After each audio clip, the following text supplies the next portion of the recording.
क्या हुआ? कोई संकेत मिला क्या?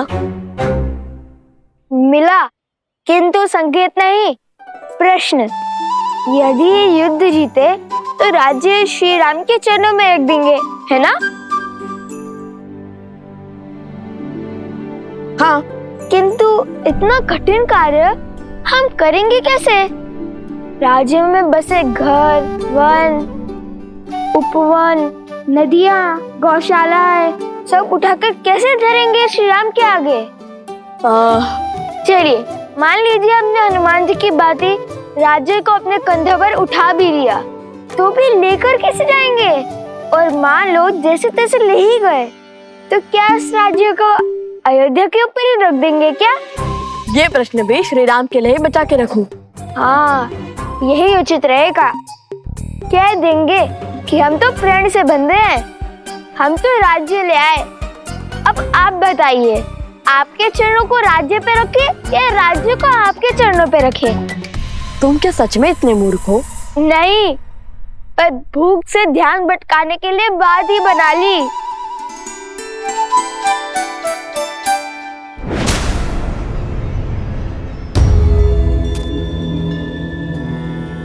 देख रहे हो सोमकरण का दूसरा कुंडल? अवश्य ही उसने हमें मार्ग दिखाने के लिए फेंका है।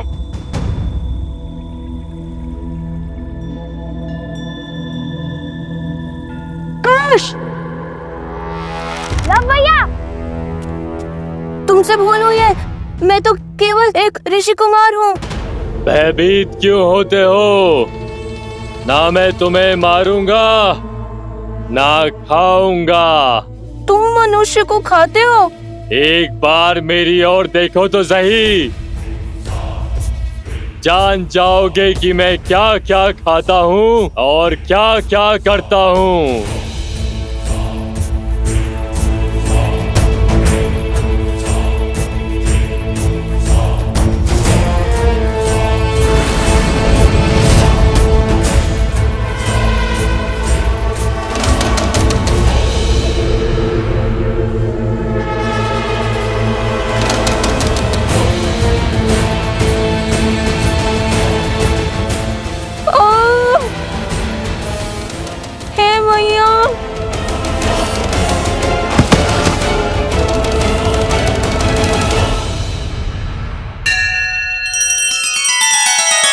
श्री रामचंद्र कृपालु भजु मन हरण भव भय दारुणम। नव कंज लोचन कंज मुख कर कंज पद कंजारुणम।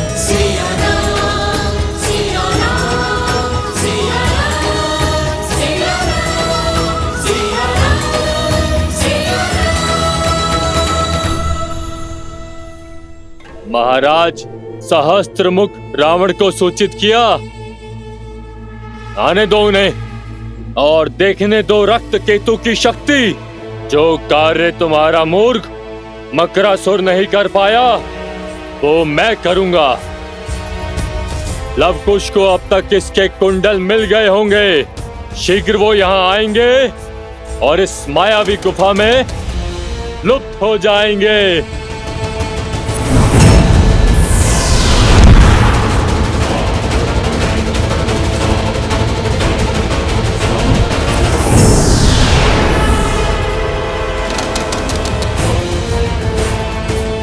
इस गुफा में प्रवेश अपनी इच्छा से होता है, किंतु निकास मेरी इच्छा से।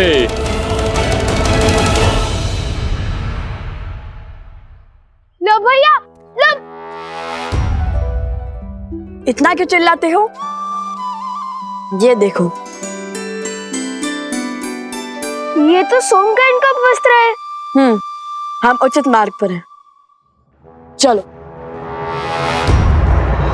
ओम पूर्णमस्य पूर्णमादाय पूर्णमेवावशिष्यते।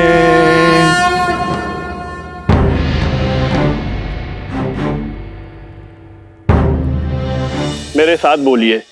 आदरणीय पूर्वजों, आदरणीय पूर्वजों, पंचद्रव्य की ये अंतिम आहुति स्वीकार कीजिए। पंचद्रव्य की अंतिम आहुति स्वीकार करें। हम इसे सच्चे मन और सम्मान के साथ आपको अर्पित करते हैं। मैं इसे सच्चे मन और सम्मान के साथ आपको अर्पित करता हूँ। इसे ग्रहण करें। इसे ग्रहण करें। पितृ इस दुविधा में कैसे सहायक होंगे?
महाराज दशरथ, महाराज अज, महाराज दिलीप, महाराज रघु और सभी इक्ष्वाकु पूर्वजों, अपने वंशजों की प्रार्थना सुनने के लिए धन्यवाद।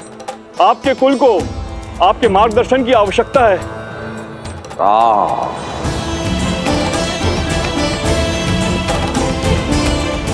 मेरे पुत्र,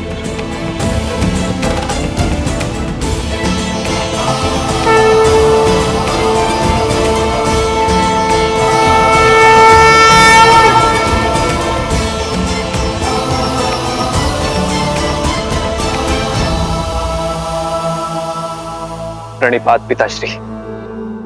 आयुष्मान भव पुत्रो। आप सबको भी मेरा प्रणिपात। हम तुम्हारी दुविधा से अवगत हैं और भरत तुम्हारी दुविधा से भी। जो हाल मैं सोच रहा हूं पिताजी, उसकी पुष्टि कीजिए, आप परामर्श दीजिए। इसमें कोई संदेह नहीं कि भरत शासन संभालने के योग्य है और भरत के शासन में अयोध्या एक श्रेष्ठ राज्य बन सकता है। किंतु इस समय आर्यवर्त को उसकी आवश्यकता है जिसने अयोध्या की सीमा के पार जाकर सुदूर दक्षिण तक धर्म और मर्यादा का प्रसार किया है, जिसने वानर जाति को प्रशिक्षित कर इस योग्य बनाया कि वो अधर्मी असुरों को पराजित कर सके।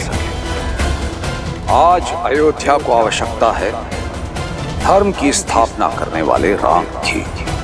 राज्य को प्रगति देना और अपने पूर्वजों को गति देना तुम्हारा कर्तव्य है राम। यदि राम और उसके पुत्र अयोध्या के सिंहासन पर नहीं बैठेंगे तो रघुकुल का सम्मान और हमारा मान धूमिल हो जाएगा। श्री राम श्री राम श्री राम श्री राम। हम तुम्हारे सभी पूर्वज गति नहीं पा पाएंगे पुत्र राम। हमने तो तुम्हें उचित मार्ग दिखा दिया, अब उस पर चलना ना चलना तुम्हारा चयन है। मंगल भवन मंगल हारी, द्रवहु सुदर्शन आयुष्मान भव पुत्रो। वज्र विहारी। धर्म की जय हो, सूर्य वंश की जय हो।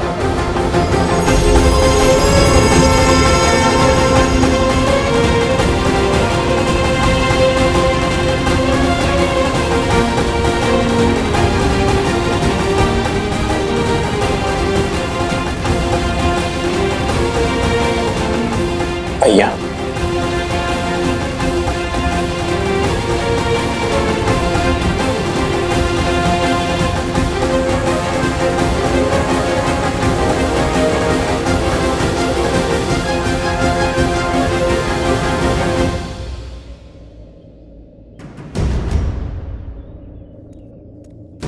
यहाँ तक तो ले आया सोम, फिर आगे क्या फेंका होगा? धोती और फिर कॉपिन? क्या कह रहे हो? बाद में अगर धोती मिली तो उसे लौटा देंगे। कुश, चलो।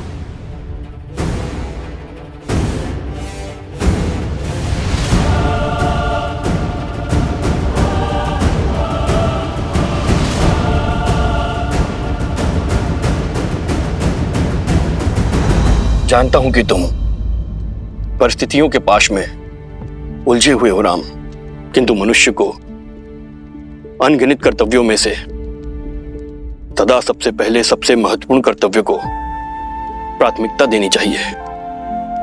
जो सबसे आवश्यक है वो दायित्व निभाना चाहिए। ये पितृयज्ञ करवाकर भरत ने मुझे अपना कर्तव्य स्मरण करवा दिया आचार्य। मनुष्य का हर कर्तव्य पुत्र शब्द में छुपा है।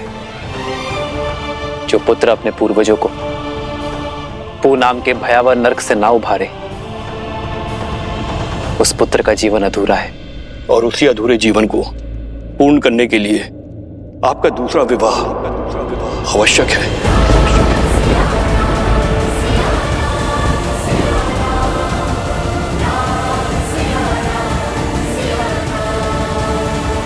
यदि आपने अयोध्या के सिंहासन का त्याग किया तो प्रजा और पूर्वज दोनों के हृदय को दुख पहुंचेगा। मेरे कथन पर विचार करना राम।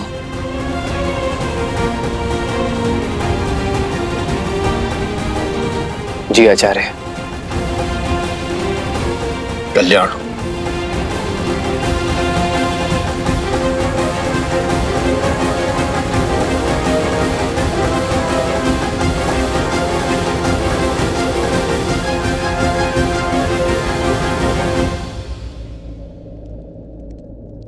प्रभु, संसार को उभारने वाले प्रभु श्री राम आज स्वयं किस धर्म संकट में फंस गए हैं?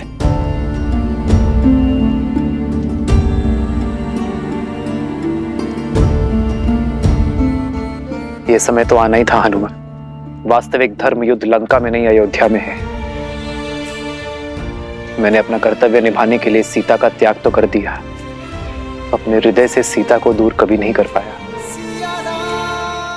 कारण चाहे जो भी हो, यदि आज मैंने दूसरा विवाह किया तो यह समस्त समाज इसे अनुचित उदाहरण मान स्त्री के विरुद्ध अन्याय करता रहेगा। यदि धर्म की मूरत सीता को अन्याय मिला तो यह समूची स्त्री जाति कभी न्याय नहीं पा सकेगी हनुमान। प्रभु, तब तो सीता मैया को लौटने का अवसर मिलना चाहिए। इतने वर्षों आप दोनों ने जो तप किया, अब उसका फल आपको मिलना चाहिए प्रभु। सोमकरण अवश्य ही भीतर बंदी होगा।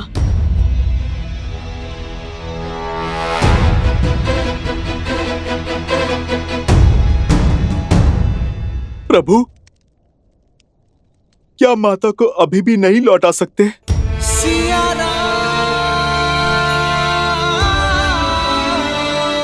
अभी भी असुर और असुरी सोच जीवित है हनुमान।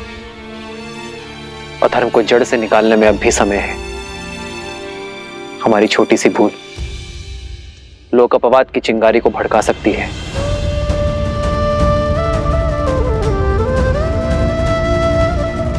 जब तक हम राक्षसी सोच को नष्ट नहीं कर देते, तब तक मैं अपने व्रत और तप से डिग नहीं सकता हनुमान। और तब तक मेरी सीता और संतान अयोध्या नहीं लौट सकते।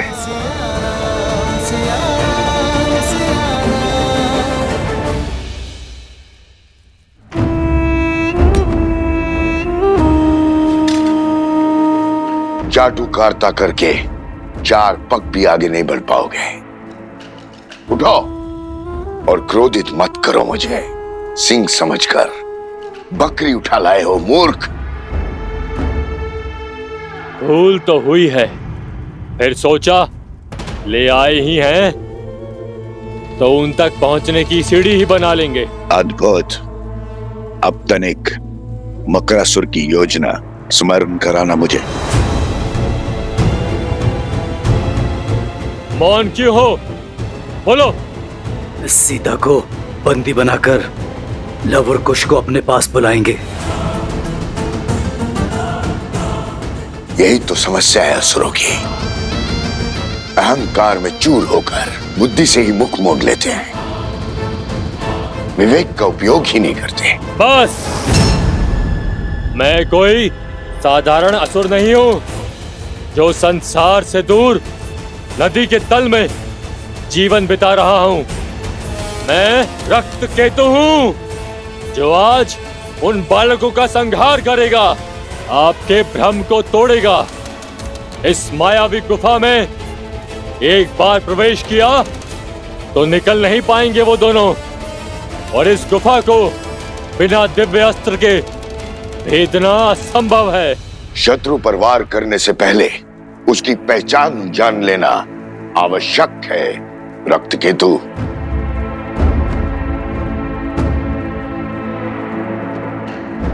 उठने का समय आ गया बालक, उठ जाओ।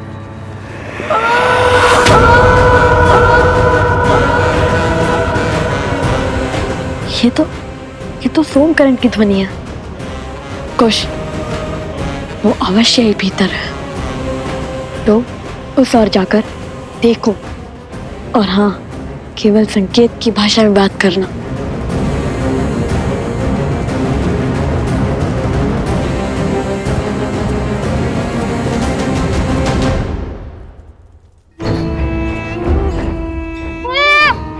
जीवित रहने की इच्छा है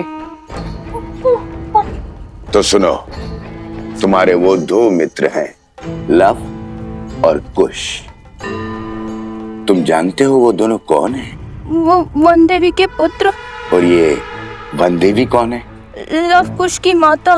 केवल लव कुश की माता नहीं, मूर्ख बालक, श्री राम की अर्धांगिनी, अयोध्या की महारानी है वो। सीता है वो, सीता।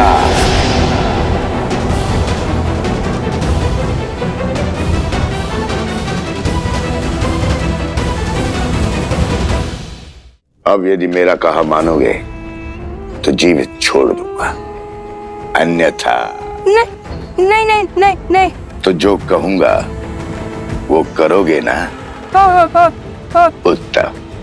तो सुनो, लव और कुश को मिथिला ले जाओ, और जब मैं वहां कहूं तो सारे समाज, सारी प्रजा के सामने, सारी मिथिला के सामने कहना कि वन देवी ही सीता है। मेरे आदेश पर ये सत्य संसार के सामने प्रकट करना, अन्यथा तुम्हारा मस्तिष्क विस्फोट से शत विशत होकर बिखर जाएगा। ऐसे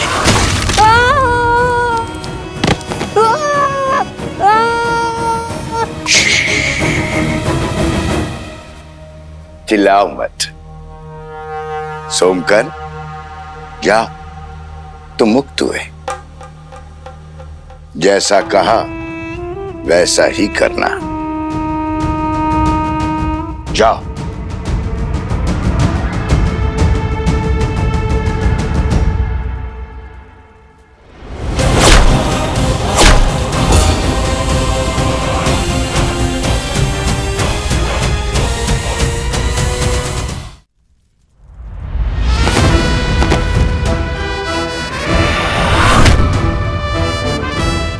चिंतित मत हो सोमकरण, हम आ गए हैं। तुम क्यों आ गए?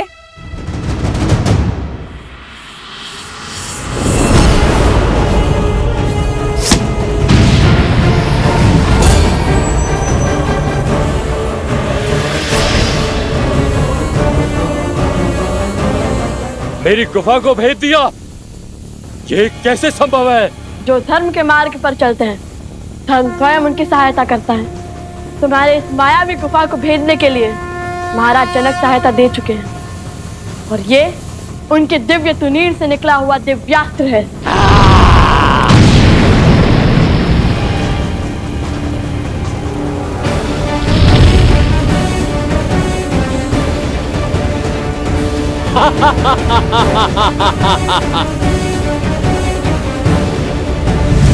उतर!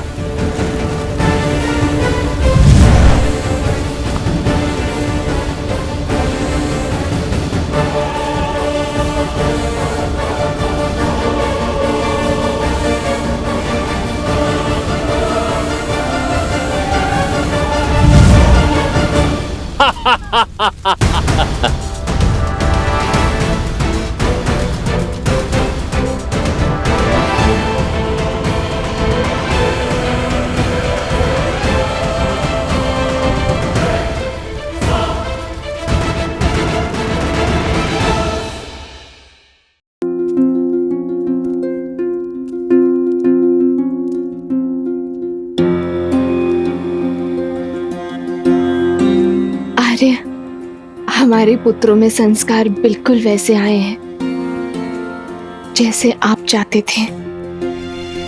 रघुकुल के ये वंशज रघुकुल का पताका लहराने में सक्षम होंगे आर्य।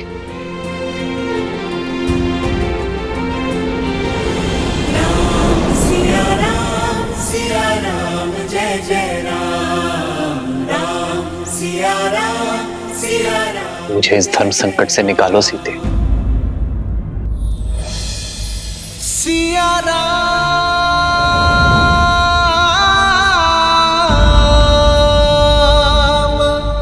प्रकृति सूर्य की प्रतीक्षा में वो एक किरण जो अपने प्रकाश से उन्हें जीवन देती है। सोए हुए मन में ऊर्जा बढ़ती है। सीते, आप मेरे वही सूर्य हैं। जीवन यात्रा में मेरी जीवन साथी भले ही भिन्न है, किंतु अंतर्मन, उसकी प्रसन्नता, उसकी दुविधा, वो तो साझा ही।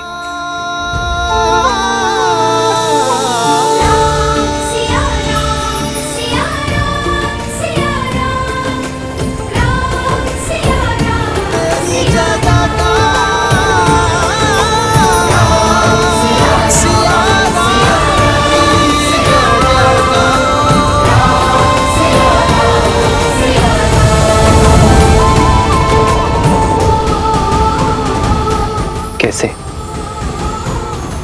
कैसे भूल गया मैं सीते कि अंतर हमारी देह में है, किंतु हमारा मन तो साथ ही है।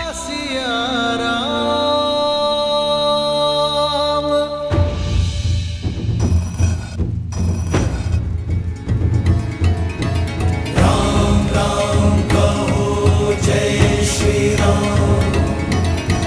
राम राम कहो जय। परंतु भैया, आपको कैसे पता कि भीतर ऐसी माया है?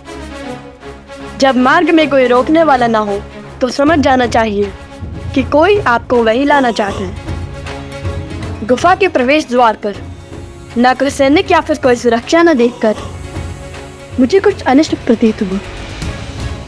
जैसे हम मकरासुर के जाल में फंसे थे, वैसे ही यहाँ भी फंस सकते थे।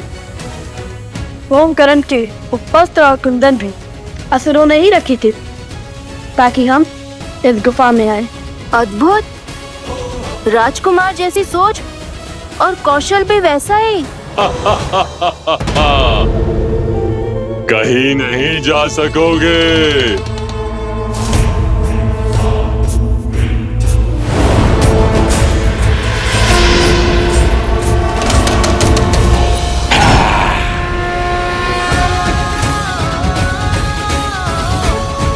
राम नाम के समक्ष कोई असुर शक्ति टिक नहीं सकती। राम राम कहो जय श्री राम। दशरथ नंदन राजा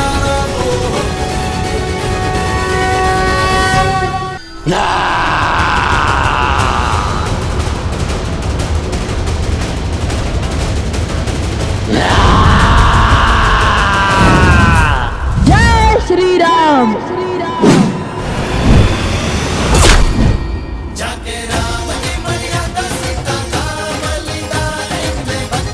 अद्भुत भैया।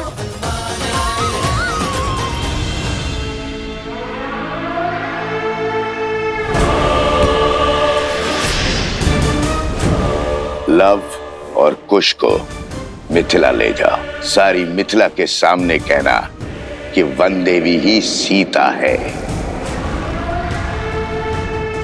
क्या हुआ? तुम्हें कुछ कहना है?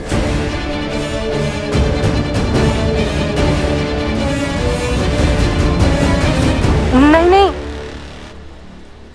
तब चलो शीघ्र, अत्यंत भूख लगी है।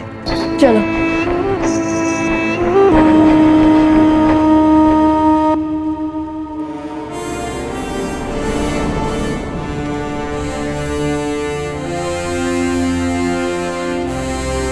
अश्वमेध यज्ञ की तैयारी आरंभ की जाए।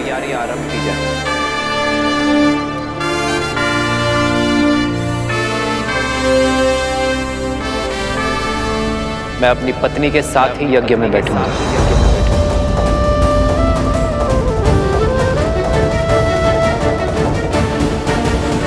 अर्थात भैया दूसरा विवाह करेंगे। प्रभु, एक बार पुनः लोगों के मन में श्री राम के निर्णय को लेके प्रश्न उठ रहे हैं। जिस प्रकार अग्नि में प्रकाश और अंधकार दोनों ही तत्व व्याप्त होते हैं, उसी प्रकार मनुष्य के आत्म तत्व में सत्व और तमस दोनों ही गुण विराजमान होते हैं। जहां एक और सत्व प्रकाश और संतोष का द्योतक होता है, वहीं दूसरी ओर तमस अंधकार और असंतोष का प्रतीक है। जिस प्रकार अग्नि स्वभाव से चंचल होती है और वायु के तनिक से संचार से फैल जाती है, उसी प्रकार मनुष्य का आत्म तत्व अर्थात उसका मन भी सदा चंचल रहता है और तृप्ति अतृप्ति, संतोष असंतोष के मध्य झूलता रहता है।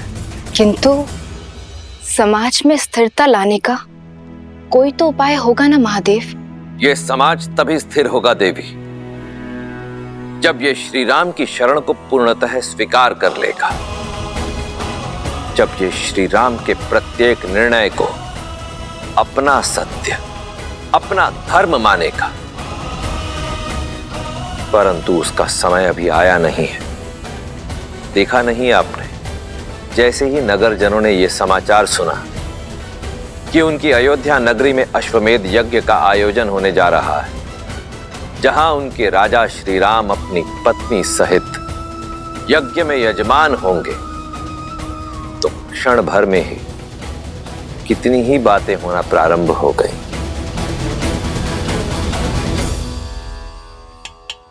क्या कह रहे हो? जैसे इस मटके की टंकार कहती है कि ये खरा है, वैसे ही मेरी बात भी 100% सत्य है। महाराज राम ने भरी सभा में घोषित किया है वो यज्ञ में अपनी पत्नी के साथ बैठेंगे।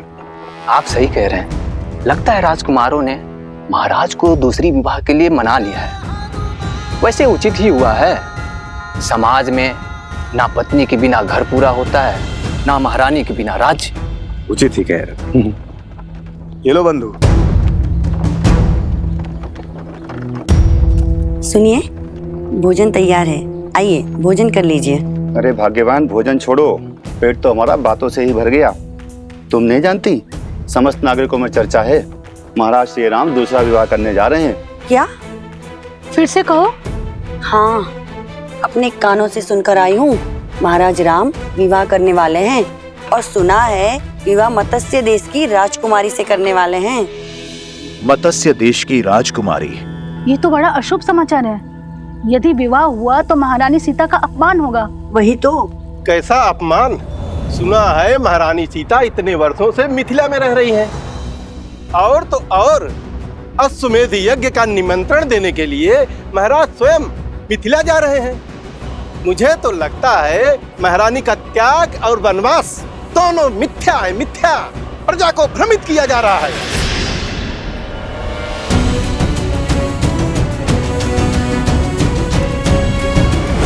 तुम्हारी सोच की भांति तुम्हें मिठाई भी भ्रष्ट है। हमारे राजा राम को झूठा कह रहे हो? अरे यदि किसी द्वार पर उनकी छाया भी पड़ जाए ना, उस घर में भी कभी कोई असत्य नहीं कहता, और तुम उन्हीं पर लांछन लगा रहे हो। बहिष्कार करो, बहिष्कार करो, बहिष्कार करो, बहिष्कार करो। बहिष्कार करने से पहले इसको इसके पापों का पुरस्कार तो मिलना चाहिए।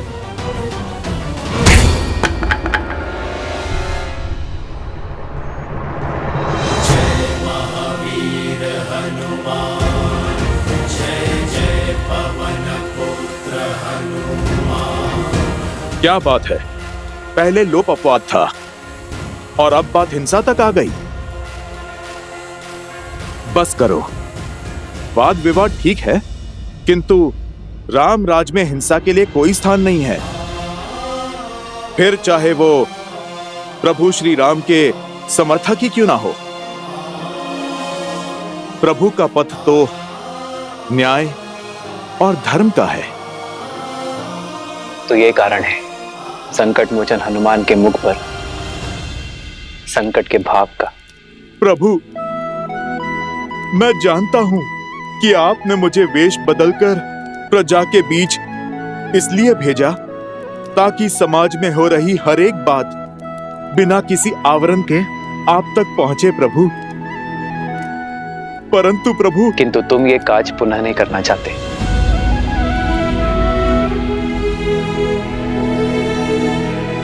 क्योंकि अगली बार ये भक्त भगवान के अपमान पर अपना क्रोध नहीं रोक पाएगा।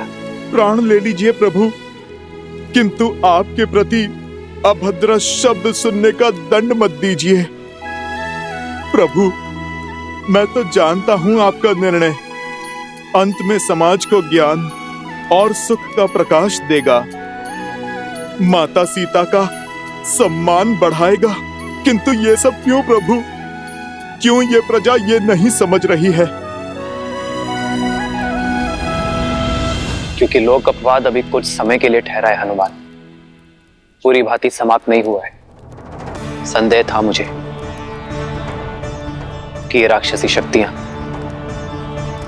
अश्वमेध यज्ञ के मेरे घोषणा के पश्चात पुनः प्रभावशाली होंगी। किसी अच्छे गुण को संजोने में, उसे बनाने में जीवन निकल जाता है हनुमान, किंतु उसे बिगाड़ने के लिए एक क्षण भी बहुत है। राक्षसी वृत्ति के विरुद्ध हमारा यह युद्ध बहुत लंबा है, कई चरण है उसके। सहस्त्रमुख रावण की सोच को अभी प्रजा के मन से निकालने में बहुत समय शेष है हनुमान।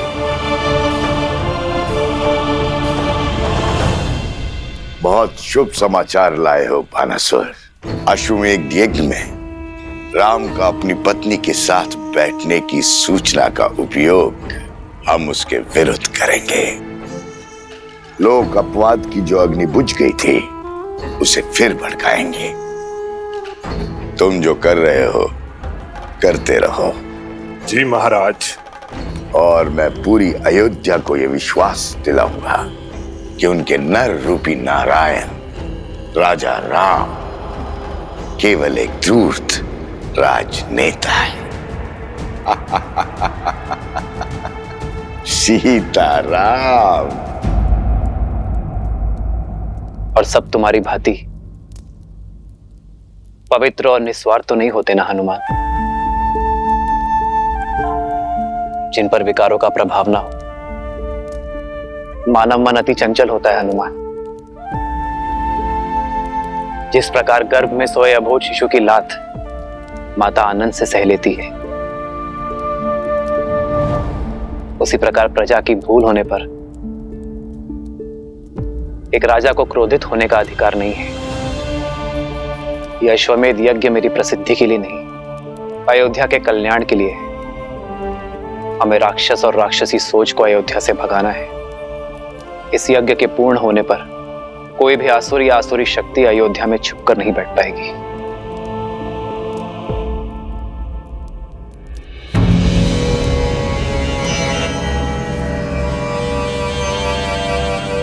प्रणाम संत श्री। अरे बाबा आ गए। साधु बाबा की, साधु बाबा की।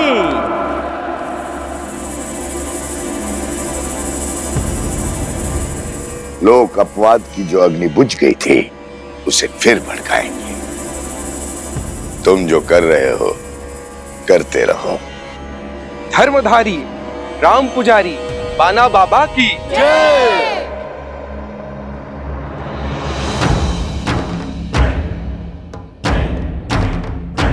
मैं अपने तपोबल से ये समझ चुका हूं, महाराज राम जिस मर्यादा, जिस धर्म की बात करते हैं वही सत्य है। धर्म के मार्ग में अनेकों असत्य सुनाई देते हैं, दिखाई देते हैं। उससे बचने के लिए मैं आज से ये पट्टी बांधकर हर मार्ग से निकलूंगा। राम राज्य का हित श्री राम की बताई हुई बातों में है। हम सब श्री राम की पूजा करते हैं क्योंकि उन्होंने धर्म के लिए अपनी पत्नी तक का त्याग कर दिया। परंतु यदि महाराज उस त्यागी हुई सीता को पुनः अयोध्या ले आएंगे तो वो त्याग नहीं, छल होगा। अब अयोध्या में उस त्यागी हुई सीता के लिए कोई स्थान नहीं। अब कोई मर्यादा को भंग करने का दुस्साहस नहीं करेगा। बिल्कुल उचित कहा बाबा जी, ये तो हमारी भावनाओं के साथ छल होगा। रामधारी राम पुजारी बाबा की जय। रामधारी राम पुजारी बाबा की जय। रामधारी राम पुजारी बाबा की जय। आइए सब बाबा का आशीर्वाद लीजिए।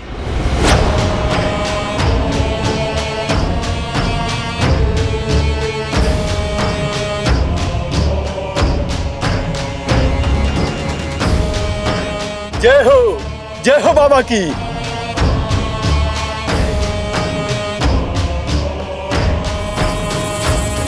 जय हो बाबा जी की। जय हो बाबा जी की।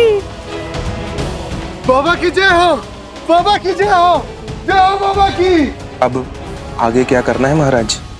अब संध्या को भेष बदलकर अयोध्या में किसी और को समझाएंगे कि केवल सीता ही अयोध्या की महारानी हो सकती है और कोई नहीं।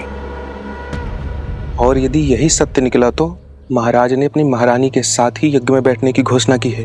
सत्य कहा, परंतु एक सत्य ये भी है कि त्यागी हुई स्त्री कभी महारानी नहीं बन सकती है।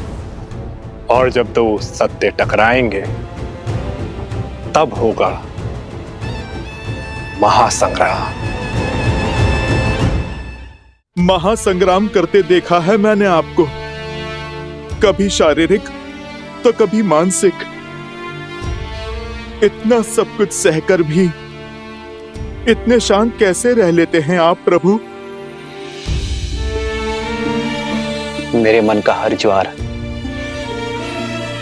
सीता के वचन का विश्वास शांत करता है हनुमान। सीता और मेरी संतान के लौटने का प्रण मुझे प्राण देता है। और मैं ही क्यों, मेरी सीता भी तो उसी क्षण की प्रतीक्षा में है। सिया राम सिया राम सिया राम, राम सिया राम सिया राम।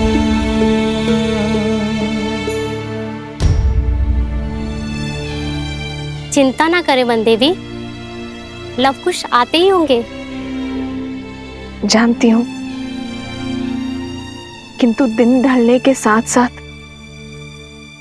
मन व्याकुल हो रहा है। लवकुश आ गए। लवकुश आ गए। लवकुश आ गए।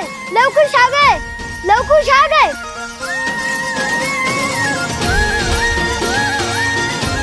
लवकुश की जय। लवकुश की जय। लवकुश की जय। लवकुश की जय। लवकुश की। लवकुश की। लवकुश की। लवकुश की।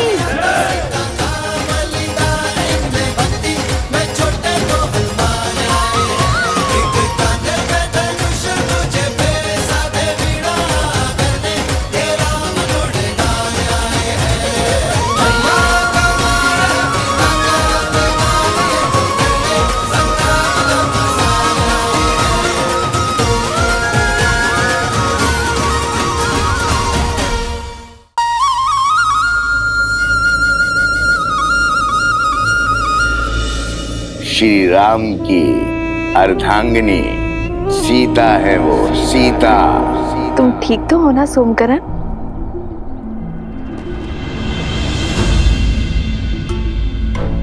ये क्या कर रहे हो सोमकरण? उठो। ऐसे प्रणाम केवल गुरुजनों को किया जाता है। मैं वो आपको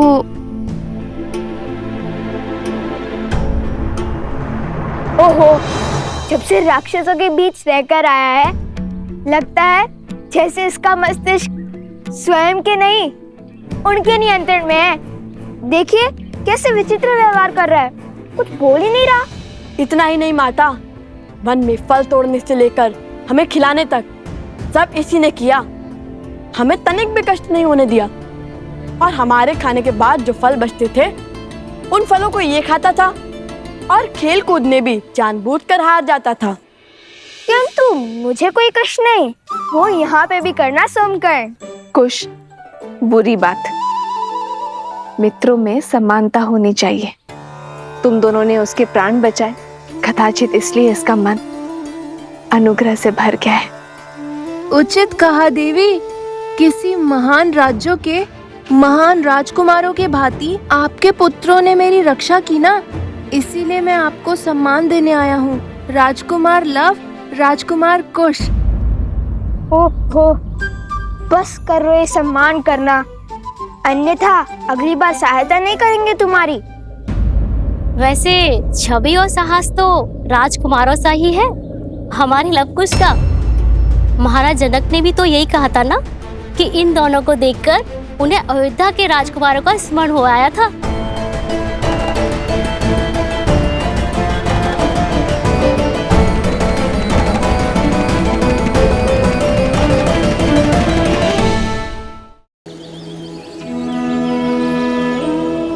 और जब मैंने उन वीर योद्धा बालकों से उनका नाम पूछा तो उन्होंने बड़े गर्व से कहा, लव कुश। लव कुश? हाँ सुने, रूप में लव कुश, किंतु स्वरूप में जैसे स्वयं साक्षात श्री राम सामने खड़े, दो तन एक मन। घास के तिनके से एक भाग कठोर और तीखा, तो दूसरा भाग सरल और कोमल।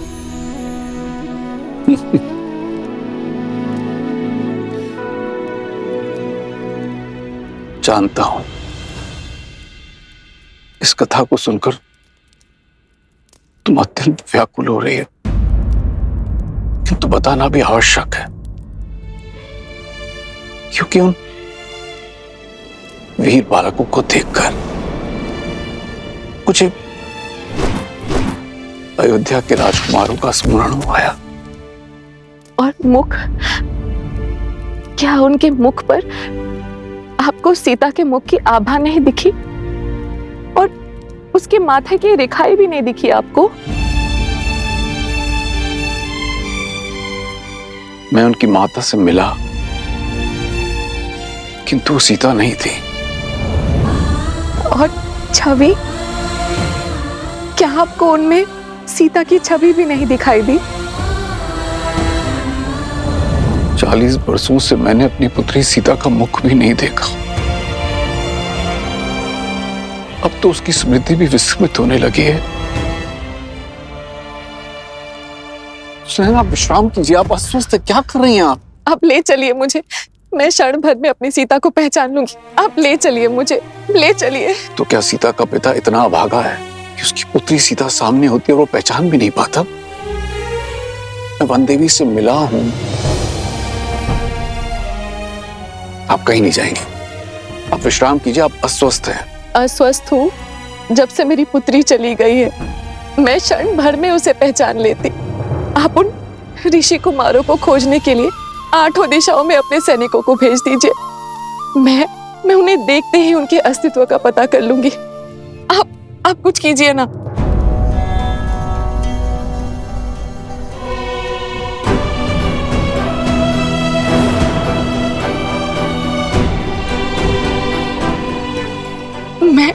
मैं खोजूंगी अपनी सीता को। हमें कहीं जाने की आवश्यकता नहीं पड़ेगी। मैं उन दोनों धनुर्धरों को यहाँ मिथिला लाने का प्रबंध करता हूँ।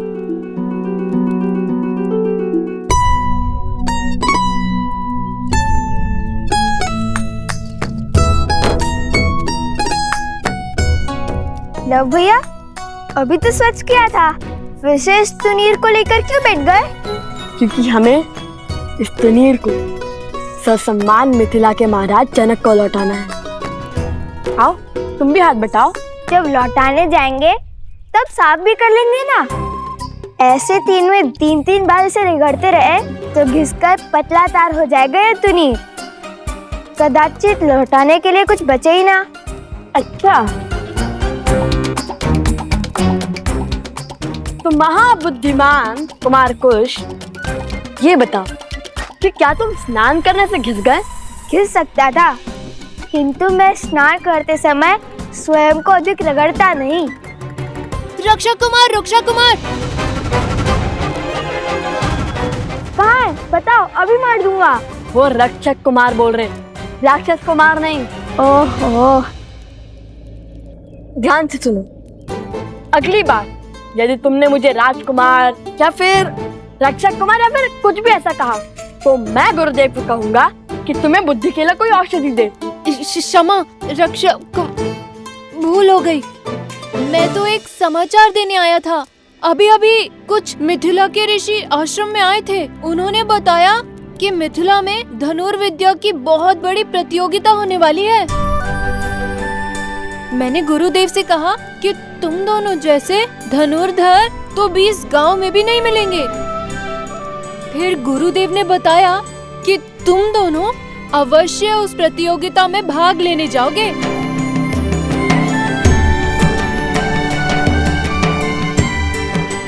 अब केवल भगवान वाल्मीकि की आज्ञा शेष है। लो, महाराज जनक को तुनीर लौटाने का अवसर मिल गया। हम मिथिला जाएंगे भैया। अवश्य जाएंगे। तो रुक क्यों गए? तुनीर स्वच्छ करते हैं, अन्यथा मिथिला नरेश कहेंगे कि भेंट को सम्मान से नहीं रख पाए हम।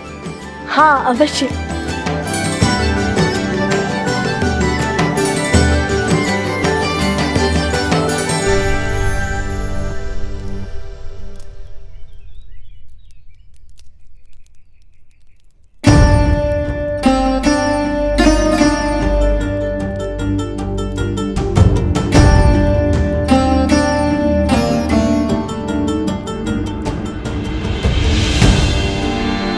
प्रणाम ऋषिवर।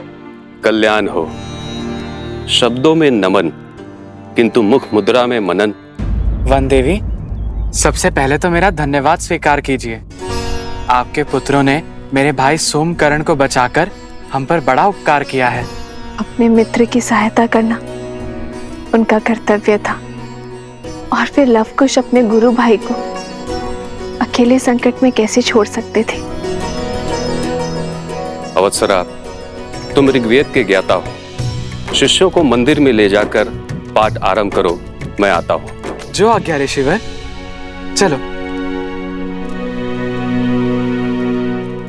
बताइए वन देवी, क्या समस्या है?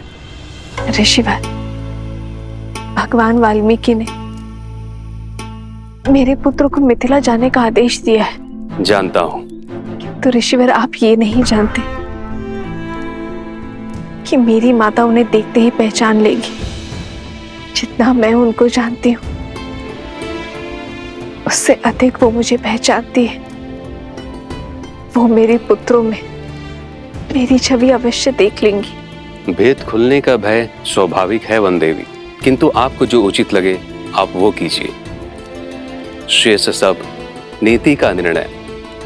जब बीज के अंकुरित होने का समय आता है तो उसे भूमि से बाहर आने से कोई रोक नहीं सकता। ठीक उसी बीज की भांति होते हैं वो गुण जो लवकुश के रक्त में है। शौर्य, विद्या, कुलीनता और धर्म, जो न मिटाने से मिटते हैं और न छुपाने से छुपते हैं। लवकुश को मिथिला जाने दें।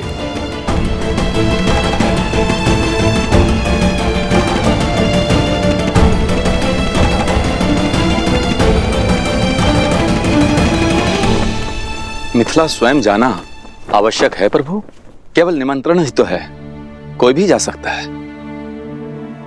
नहीं आर्यसुमन, मिथिला जाने का कारण केवल निमंत्रण नहीं है। मिथिला मेरी प्रतीक्षा कर रही है। सीता के साथ जो हुआ उस पर मिथिला ने कोई आपत्ति नहीं की। यदि अब यह जमाता निमंत्रण देने नहीं पहुंचेगा तो उनका मन विचलित हो सकता है, और फिर मिथिला में मेरी सीता की स्मृतियां बसी हैं। मिथिला की वो गलियां, वो आंगन, वो बाग, वो उपवन, वो सभा मैं पुनः देखना चाहता हूं आर्यसुमंत। जहां मेरी सीता पली बढ़ी, जहां मैं उससे मिला। वर्षों से मैंने मेरी सीता को नहीं देखा है। उनके माता पिता का आशीष लूंगा तो मेरे मन को थोड़ी ठंडक पहुंचेगी। प्रभु, मेरी भी प्रबल इच्छा है वहां पर जाने की। मेरी तो सदा से ही इच्छा थी उस पावन भूमि को देखने की जिसने इस संसार को और मेरे प्रभु श्री राम को माता सीता दी। प्रभु, आपके आशीर्वाद से आज ये मेरा स्वप्न भी पूरा हो जाएगा। ये कोलाहल कैसा है? प्रभु, मैं देखता हूं।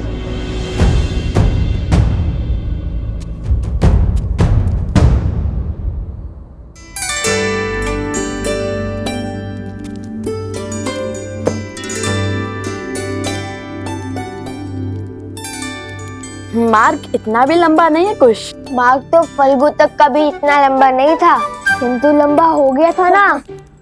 कई सोमकर्ण पुनः लुप्त हो गया तो जैसे अपने मकरासुर के युद्ध में जो सीखा उसका उपयोग रक्त केतु के जाल से बचने के लिए किया, वैसे मैंने भी सीखा है ढेर सारे भोजन साथ लेकर चलना। हे कुमार कुश, इस बार कहीं नहीं जाएगा सोमकर्ण, क्योंकि इस बार हमारे मार्ग में हमारे साथ उसके भाई और हमारे उपगुरु अवस्था भी साथ जा रहे हैं। और भला बड़े भाई के होते हुए छोटे भाई को कुछ हो सकता है क्या? तो ये भोजन छोड़ दूं भैया? अरे नहीं नहीं नहीं, ये तो शस्त्रों से भी अधिक महत्वपूर्ण है, क्योंकि यदि तुम्हारा पेट भरा रहेगा तो भूख भुलाने के लिए तुम्हारी उटपटांग बातें और विचित्र कुतर्कों के बाण नहीं सहने पड़ेंगे हमें। पिछली बार तो गाँव उठाने की बात कर रहे थे, इस बार पूरा संसार ना उठा लेना तुम। भैया, मुझे तो अब भी विश्वास नहीं हो रहा है कि हम देवी सीता की नगरी जा रहे हैं। वो उपवन, वहाँ के शिव मंदिर, वो दरबार जहाँ पे श्री राम ने धनुष बाण किया, सब साक्षात देखने को मिलेंगे, है ना भैया? अद्भुत। अवश्य।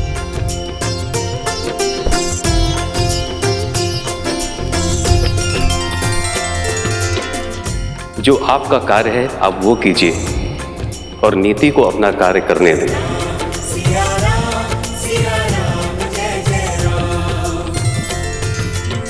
प्रणाम ब्राह्मण देव, कहिए क्या समस्या है?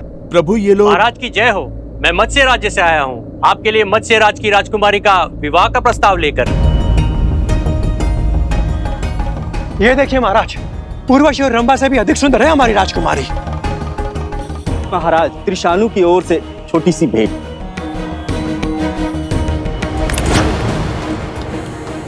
हमारे महाराज तो धन के साथ आपको अपने राज्य का चौथा भाग भी देने के लिए सज्ज है श्री राम।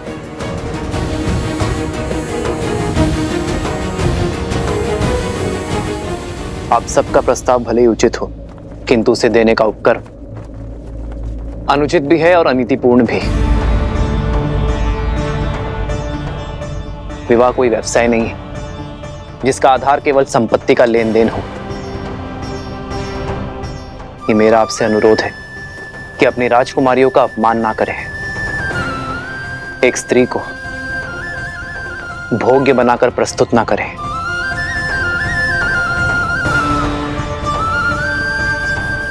अपना वर चुनने का अधिकार केवल स्त्री का होता है। अपनी राजकुमारियों का स्वयंवर आयोजित कीजिए। यदि मेरे विवाह की इच्छा होगी तो मैं स्वयंवर में भाग लेने अवश्य आऊंगा। धन्य है आप श्री राम, आपके शब्दों ने हमें हमारी भूल का आभास करवाया। आपके आदेश का पालन अवश्य होगा। धन्यवाद। आप सब बड़ी दूर से आए हैं। कुछ दिनों के लिए अयोध्या में विश्राम आदि करके ही लौटिएगा। आज्ञा दे।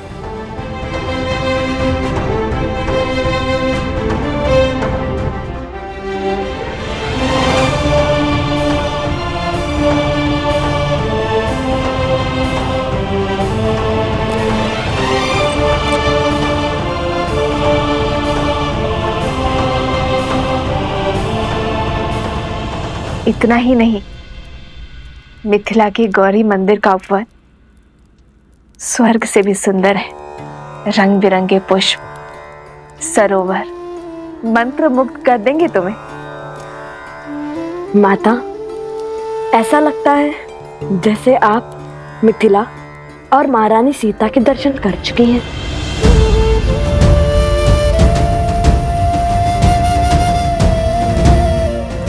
हाँ हाँ, बालपन में गई थी मिथिला, कुमारी सीता को भी देखा था। जानते हो, ज्ञान की नगरी कहलाती है मिथिला। जब हम तुनील लौटाने में महाराज जनक से मिलेंगे, तब हम उन्हें बताएंगे कि हमारी माता महारानी सीता की सखी थे। महारानी सीता की नगरी देखने के लिए रहा नहीं जा रहा मुझसे तो। एक बात स्मरण रहे, तुम दोनों वहां स्पर्धा में भाग लेने के लिए जा रहे हो, तो बाकी प्रतियोगियों से भिन्न नहीं रहना, क्योंकि यदि उन्हें ज्ञात हुआ कि तुम दोनों मिथिला नरेश को जानते हो तो बातें बनेंगी। तुम दोनों जीत तो जाओगे, किंतु अन्य स्पर्धक मिथिला नरेश पर पक्षपात का लांछन लगाएंगे। तो उचित यही होगा इस स्पर्धा के अंत होने तक तुम दोनों उनकी दृष्टि से ओझल रहना। जी माता। किंतु अंत में तो हमें तो उनसे मिलना ही होगा ना। हम उन्हें कहेंगे कि प्रभु श्री राम और महारानी सीता के नाम पे पत्र लिख दे, जिससे अयोध्या पहुंचाने का कार्य हम करेंगे। और इसी बहाने प्रभु श्री राम और महारानी सीता दोनों के दर्शन पालेंगे। अवश्य, किंतु महारानी सीता को माता सीता कहोगे तो उन्हें अधिक सुख मिलेगा। माता सीता? माता सीता?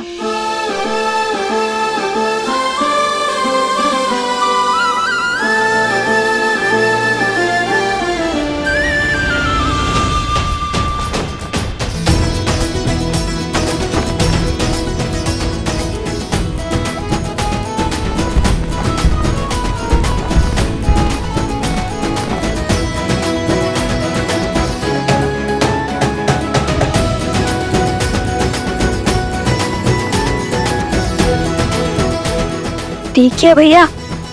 कितना भव्य आयोजन लगता है। कहां से लोग इस प्रतियोगिता में भाग लेने आ रहे हैं। माता ने जैसे बताया था बिल्कुल वैसा ही है मिथिला का प्रवेश द्वार।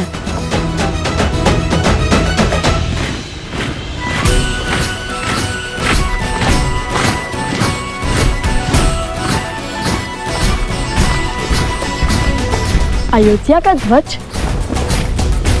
ये क्या अयोध्या की सेना आ रही है? सेना नहीं, ये महाराज के रक्षक हैं। ये तो अयोध्या की सेना की केवल एक टुकड़ी है। अर्थात? वो देखो, महाराज का रथ, उनका छत्र।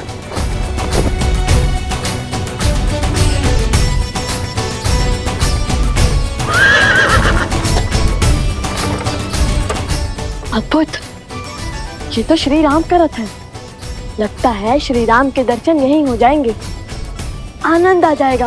हम उन्हें बताएंगे कि हम उनके सबसे बड़े भक्त हैं। कहाँ है रथ?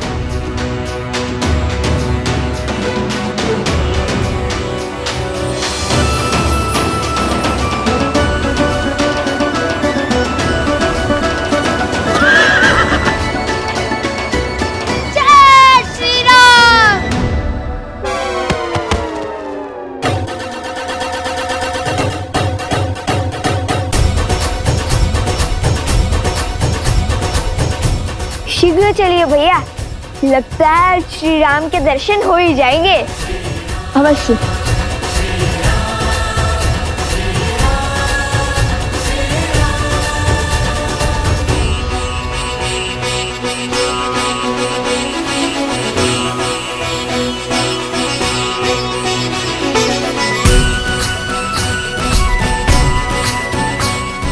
राजगुरु सतानंद जी, ये मैं क्या सुन रहा हूं?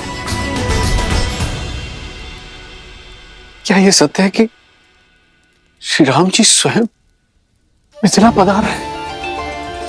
100% महाराज। ये रक्षक टुकड़ी अयोध्या नरेश महाराज श्री राम की है, जो सदैव महाराज की यात्रा के साथ ही होती है। और मुझे ऐसा प्रतीत हो रहा है कि ये आपको अश्वमेध यज्ञ हेतु आमंत्रित करने आ रहे हैं। श्री राम श्री राम।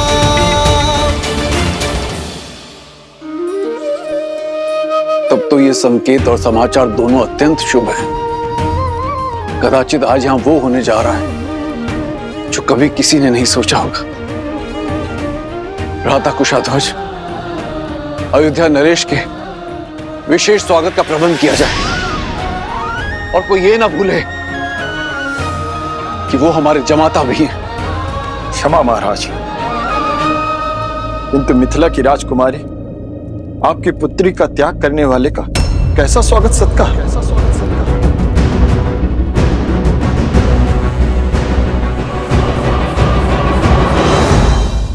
ये आप क्या कह रहे हैं भ्राता कुशाध्वज? क्षमा महाराज, किंतु सत्य ही तो कह रहे हैं मेरे पति, और मुझे पूर्ण विश्वास है कि महारानी सुनैना वो भी राम के आगमन से खुश नहीं होंगी। जिस व्यक्ति ने हमारी पुत्री का त्याग कर दिया अपनी प्रजा के मनोहार के लिए, ऐसे व्यक्ति को जमाता का सत्कार क्यों मिलना चाहिए महाराज?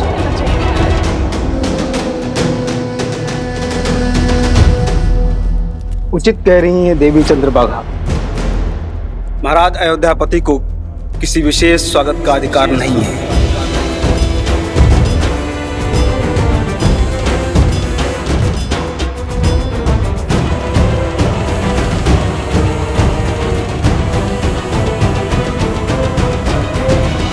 सीता ने मुझे एक पत्र लिखा था जिसमें उसने स्पष्ट रूप से अयोध्यापति को निर्दोष कहा था, क्योंकि तब वो अयोध्या में थी। उस पत्र का कोई मूल नहीं महाराज। मूल है तो हमारे दुख का, जो सीता के विरह के कारण हमें मिला है।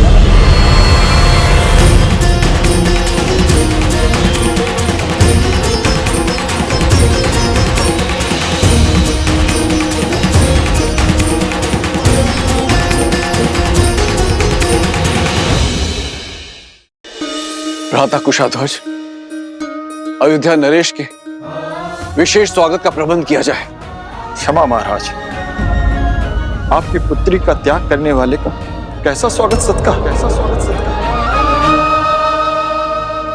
सीता ने मुझे एक पत्र लिखा था जिसमें उसने स्पष्ट रूप से अयोध्यापति को निर्दोष कहा था, क्योंकि तब वो अयोध्या में थी। उस पत्र का कोई मूल नहीं महाराज। मूल है तो हमारे दुख का, जो सीता के विरह के कारण हमें मिला है।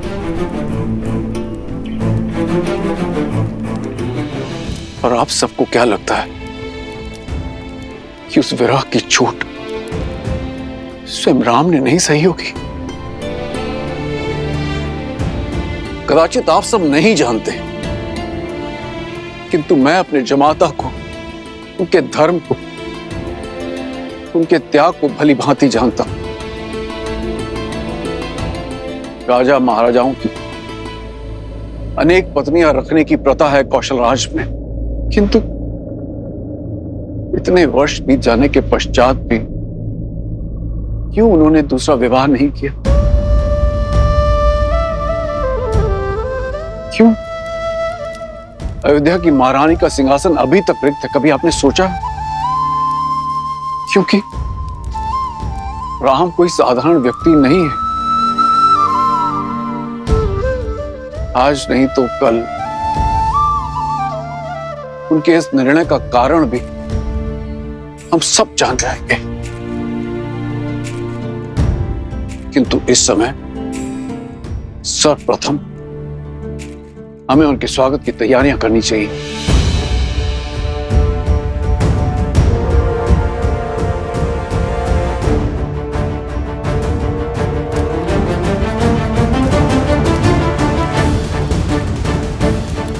ये हमारा आदेश है।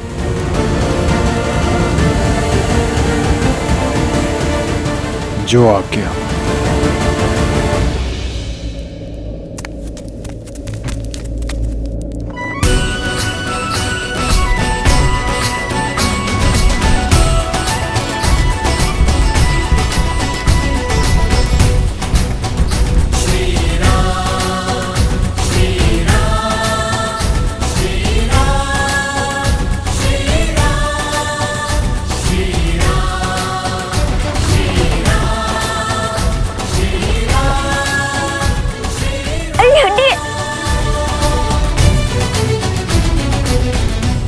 भैया, रथ में तो कोई नहीं है।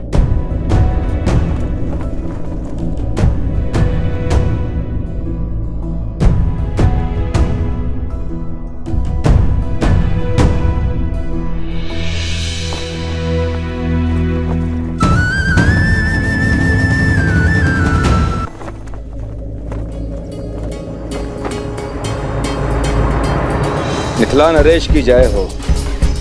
मैं जानता हूं महाराज, आप श्री राम की बाट जो रहे थे, किंतु प्रभु की इच्छा कुछ और थी। वो शीघ्र ही यहाँ उपस्थित होंगे, किंतु अन्य मार्ग से। अरे वो देखो, महाराज जनक श्री राम अवश्य ही उनके साथ होंगे।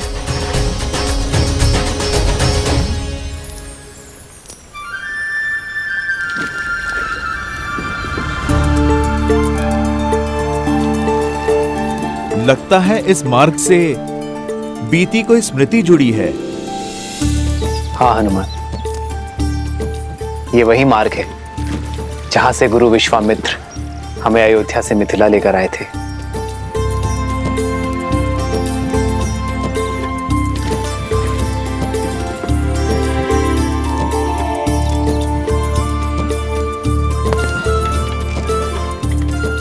हनुमान, ये मिथिला का पिछला भाग है।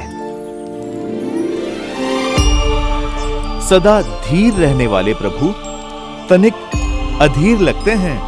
हो भी क्यों ना, कहीं जाकर किसी को धन्यवाद जो कहना है। यदि प्रवेश द्वार से आते तो नियम और स्वागत के बंधन विलंब कर देते हैं। मैं मिथिला में सर्वप्रथम किसी और के दर्शन का अभिलाषी।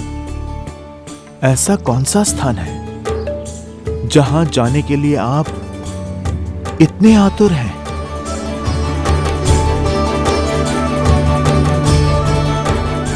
आओ हनुमान।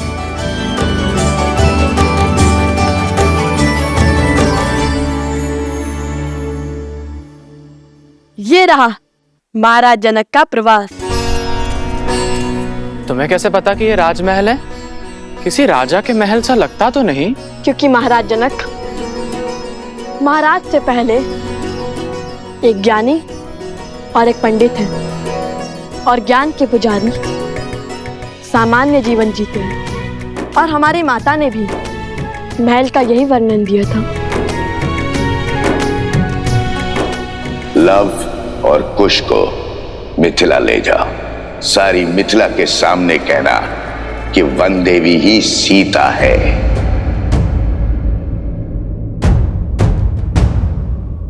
भैया, हम भीतर नहीं जा सकते। माता ने कहा था स्पर्धा से पहले महाराज से नहीं मिलना। अरे हाँ, स्पर्धा के बाद विजेता की भांति भेंट करेंगे हम महाराज जनक से।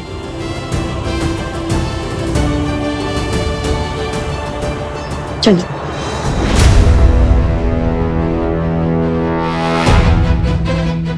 कौन हो तुम और हमें देखकर मुड़े क्यों? और ये महाराजा जनक का तुनीर तुम्हारे पास क्या कर रहा है? महाराज जनक ने हमें स्वयं दिया था जब हम राक्षसों से युद्ध कर रहे थे, और इसे ही तो लौटाने हम मिथिला आए हैं। मूर्ख समझते हो, अवश्य ही ये तुनीर तुमने चुराया है। चलो महाराज के पास ले चलते हैं इन्हें। सावधान, वेशभूषा से कभी भी किसी का आकलन नहीं करते हैं। रावण ने भी श्री राम को एक वनवासी समझ के यही भूल की थी।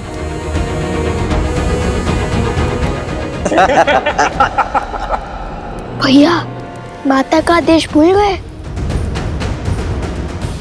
अब तुम्हें ज्ञात होगा कि माटी में स्नान किसे कहते हैं।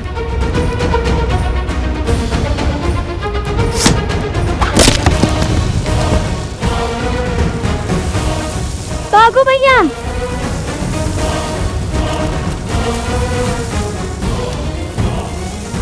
पकड़ो उन्हें।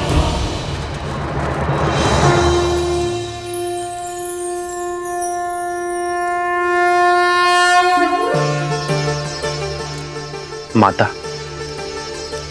मैं आपसे कुछ मांगने नहीं, आपको धन्यवाद देने आया हूं। आपके इसी दिव्य मंदिर में, आप ही के छत्र छाया में मैं अपनी सीता से पहली बार मिला था। सीता को मेरे जीवन में लाने के लिए, उसे मेरी जीवन संगिनी बनाने के लिए धन्यवाद माता। सब सुख तो पा लिया मैंने, किंतु दुख केवल इस बात का है कि मेरी संतान आपके दर्शन से वंचित रह गई। किंतु मुझे पूरा विश्वास है कि शीघ्र ही वो भी आपके द्वार पर होंगे। तो ये है वो स्थान जहां आने के लिए प्रभु इतने व्याकुल थे। हनुमान, आओ निमंत्रण देने चलते हैं।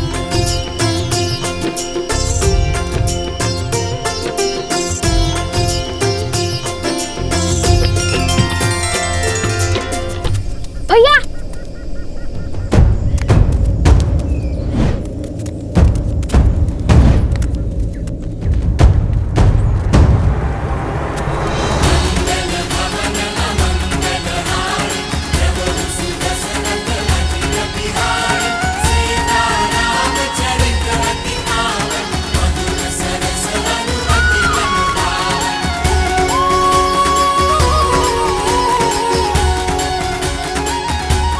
ये बालक कौन है हनुमान?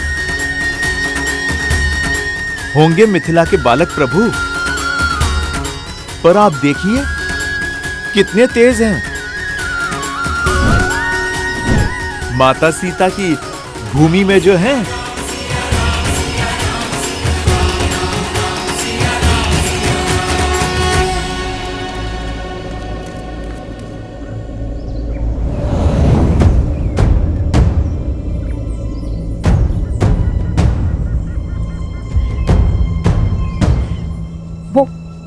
वो छिद्र बहुत ही छोटा है, हम उसके भीतर जाते हैं। वहां से सैनिक प्रवेश नहीं कर सकते। चलो। कुछ जल्दी आओ। आजा। उनमें से एक वो रहा तुनीर चोर, पकड़ो उसे।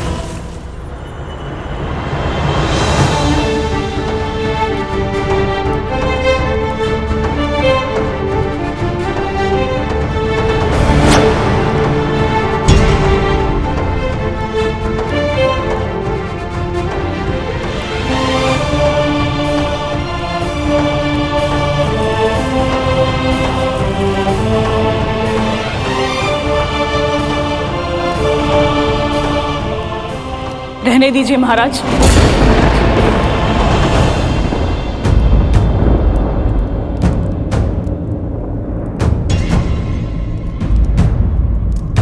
लज्जित न कीजिए।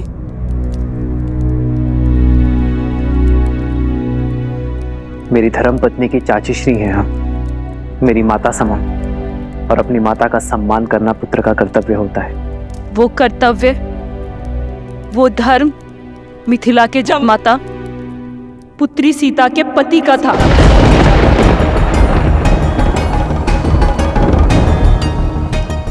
परंतु आज यहाँ अयोध्यापति खड़े हैं। वो अयोध्यापति जिन्होंने धर्म की स्थापना के लिए मेरी पुत्री सीता का त्याग कर दिया। बस चंद्रभागा, बस कर।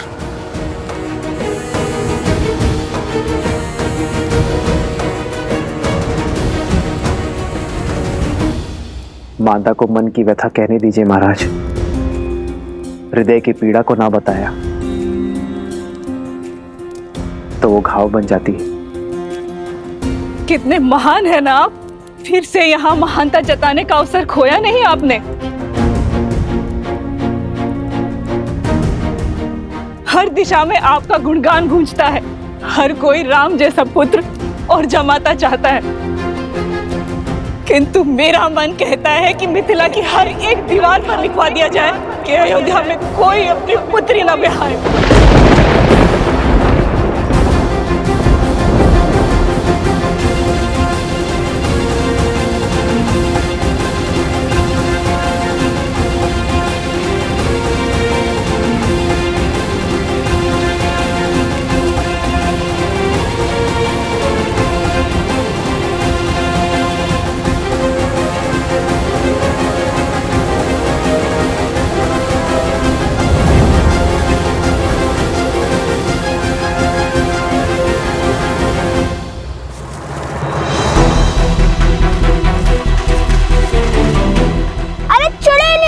हे प्रभु, ये तो हमें रस्सी की भांति खींच रहे हैं। महादेव!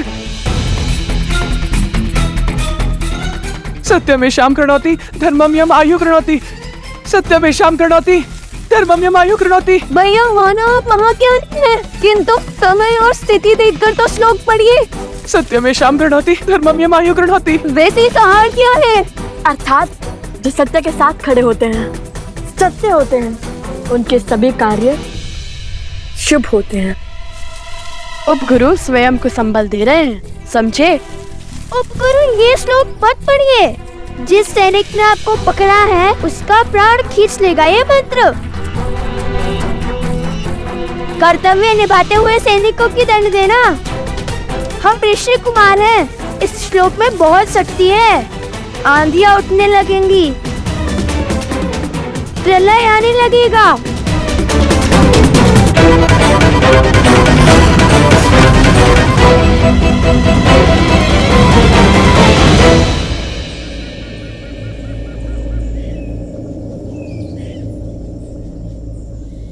भैया,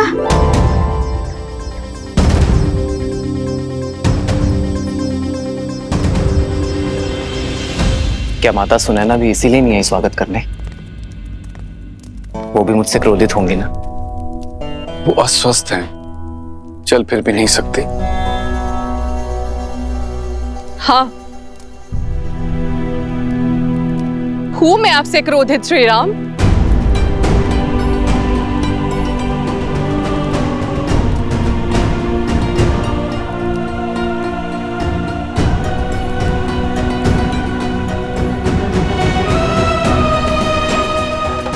सुनैना,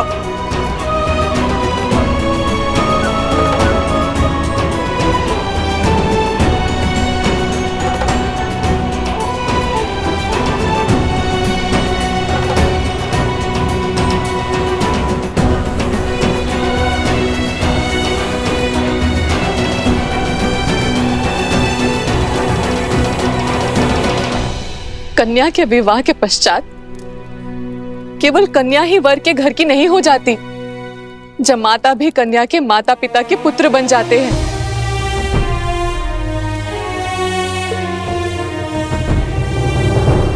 मैं जानती हूं कि धर्म स्थापना के पथ पर निकले पथिक को घर परिवार की सुध नहीं होती, किंतु इतने वर्षों में अब एक बार तो हमारे द्वार पर आते राम।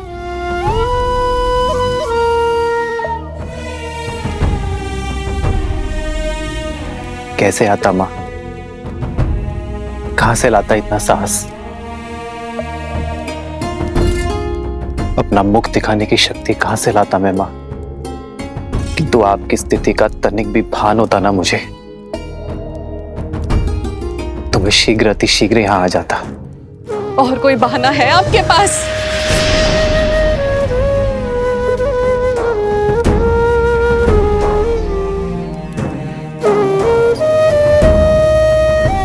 सीता और आपके विवाह के क्षण मुझे लगा था कि महादेव ने स्वयं आपको भेजा है, किंतु आपने मेरी पुत्री को त्याग कर मुझे अत्यंत दुख दिया है राम। और ये कतई महादेव की इच्छा नहीं हो सकती। बस करो सुनैना, बस करो। आपके पास अब भी कोई उत्तर नहीं है ना?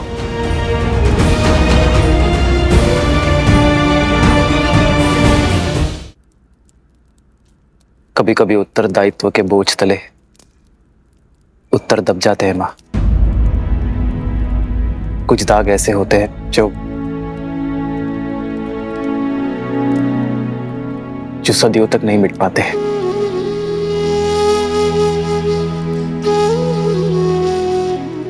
मैं यहां कुछ बोलने नहीं,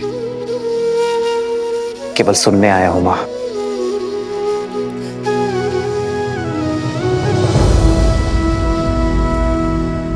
एक मां के मन का भार उतारने आया हूं मैं मां।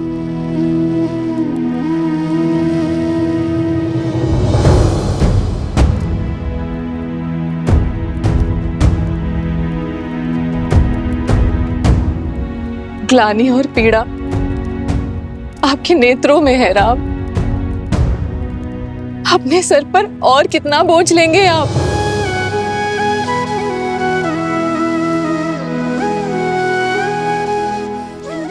धन्य है आप जो स्वयं के पक्ष में आपको किसी प्रमाण की आवश्यकता नहीं है।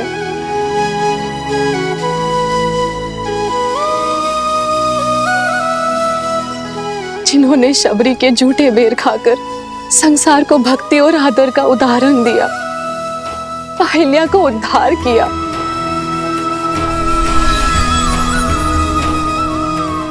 ताड़का को मोक्ष दिया,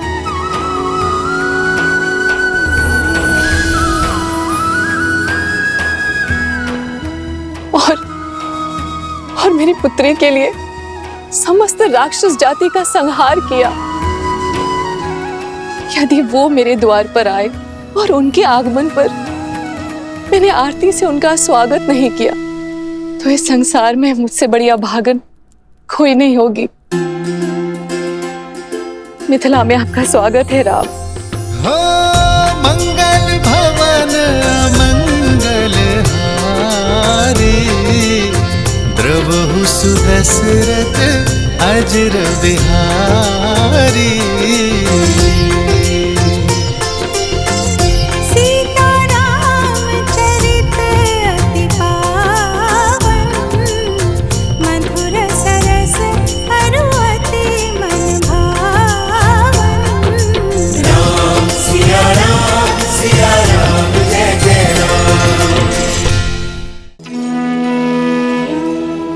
ये तो वही स्थान है जहाँ देवी सीता, नहीं, माता सीता और प्रभु श्री राम मिले थे, वो भी पहली बार।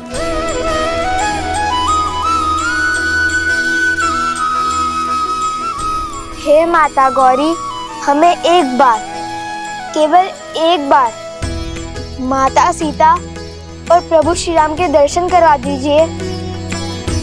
ये हमारी विनती है।